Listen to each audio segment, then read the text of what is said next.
Hello ladies and gents, and I've finished in the church now. We're in the churchyard. These are the SAS men's graves. Now they are more recent than I normally would film.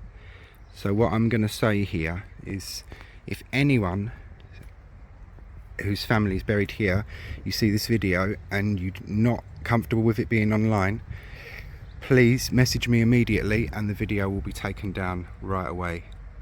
And that I promise you. I don't like to cover things that are too recent, but these men are so brave and so important in our country's history and in our own recent history, the 1970s, in many of our lifetimes, these ones, and the ones that behind us are more recent. And these men will one day become history as we think of it. Like we think of the First World War and the Second World War as history. Pause for each one.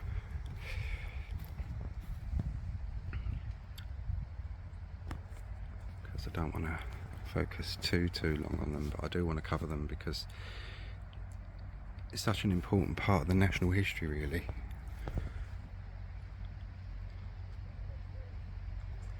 And I've seen this one online a couple of times. So,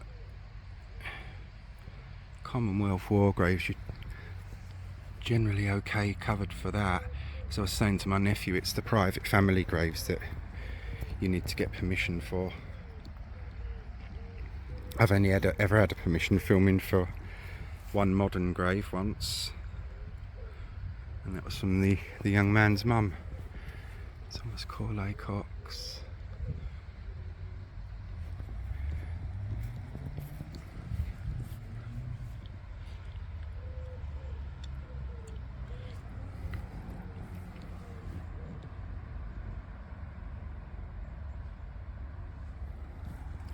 Commonwealth War Graves Commission always looks after their graves. They always look after their own. I'm sorry that some of the inscriptions are a little bit obscured by plants and stuff, but I'm not going to be going fiddling around with anything like that here, because this is ultimate respect territory and being on my best behaviour. See, my nephew is not comfortable with the filming in cemeteries. He worries that people won't like it, but I did say to him, mate, these videos are quite popular. Be surprised the amount of people that find it informative. It feels wrong to say enjoy it, but find them informative, and they are a part of the history. And when Brandon's old, his children, grandchildren if he has any, like Falkland Islands, his children and grandchildren if he has any, these men, to them, they will then be history, as we think of our grandparents of the First and Second World War, or grandparents and great-grandparents. Memorial Garden.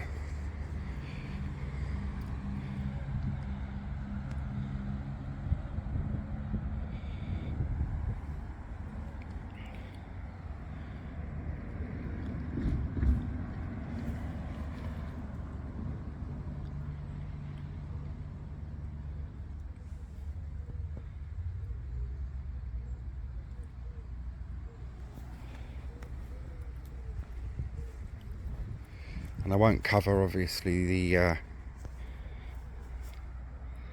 ones that are not Commonwealth war graves.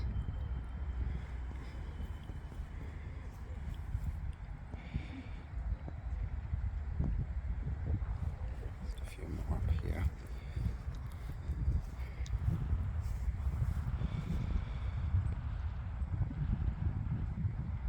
Brave men. And the thing is, with the secrecy that shrouds the SAS, many of the missions that they dealt in, even now some of the Second World War stuff is still not public sector. So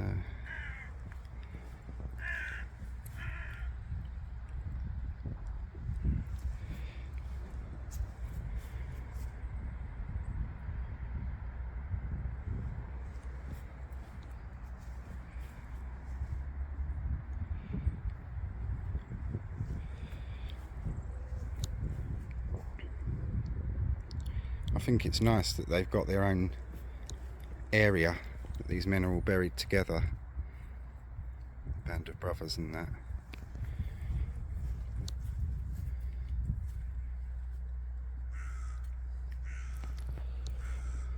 you've got this one over here, which is just a memorial stone and a bench. And then you've got all these that run along there, which I'm not really going to cover that much because they're not Commonwealth war graves, and where you stand on that one I'm not entirely sure. But yeah, I'll pause it just in case we find any older ones or anything like that. These ones here that are pointed all along the wall, they're the Falkland Islands, 5th of April 1982 to the 14th of June 1982. We the Pilgrim's Master, we shall go always a little further. It may be beyond that last blue mountain barred with snow, across Angry, or that glimmering sea. So yeah, we'll just have a slow and respectful walk by, because as I say, they are an important part of our country's history, aren't they, these men?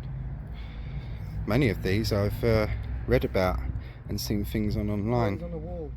He's on the wall? Yeah. Might be over this side then, because these are all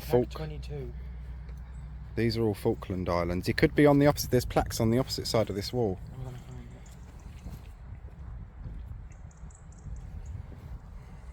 it. It's a particular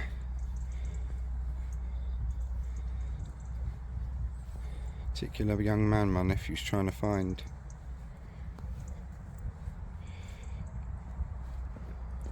And these are really recent, these ones, so I'll not cover those. But yeah, this is the Falkland Islands and the Commonwealth war graves.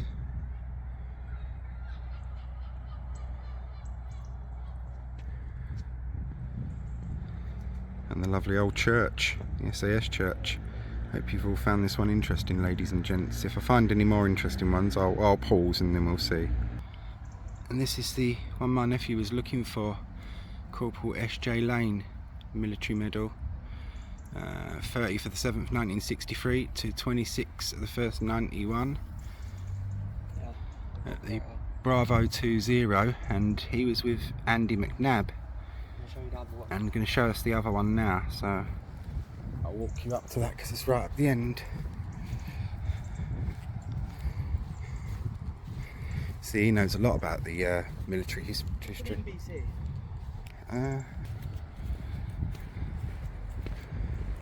Interesting, this, isn't it?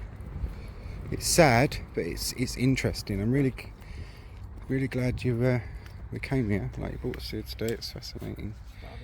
That's the other member. Look, Vincent David Phillips, Bravo 20, Special Air Service, 26th of January 1991, aged 36. So yeah, that's just two among the many important and interesting people, because they're all important, especially the SAS. And you get a military headstone like this, and I ain't seen any of them, have you? What's that? I ain't seen many. My nephew was just saying he's not seen many of these military headstones before. If you go in cemeteries and have a walk around them, mate, you'll see them dotted around sometimes. Okay. There's 16 in ours. You know, East London Cemetery. SAS, No, not SAS. No, not that I've ever found, but there may be some somewhere. There's bound to be a database of SAS graves somewhere. Next location? Yeah. Well, ladies and gents, I hope you all found this interesting. Like my nephew just pointed out, this one, look, Julian Anthony Ball, member of the British Empire and Military Cross. Just some of the orders and awards that these men have got. And I'll get you to the memorial stone at the end, and that's what we shall end on.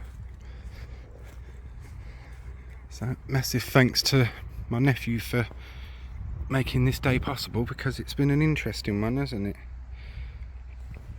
I get a view of the church. I want to get a view of the back of that, just like that picture, and then I shall end you off with this. 22nd Special Air Service Regiment, God rest their souls. Indeed so. Thank you for watching, everyone. I hope you've all found this interesting and informative, and rest in peace.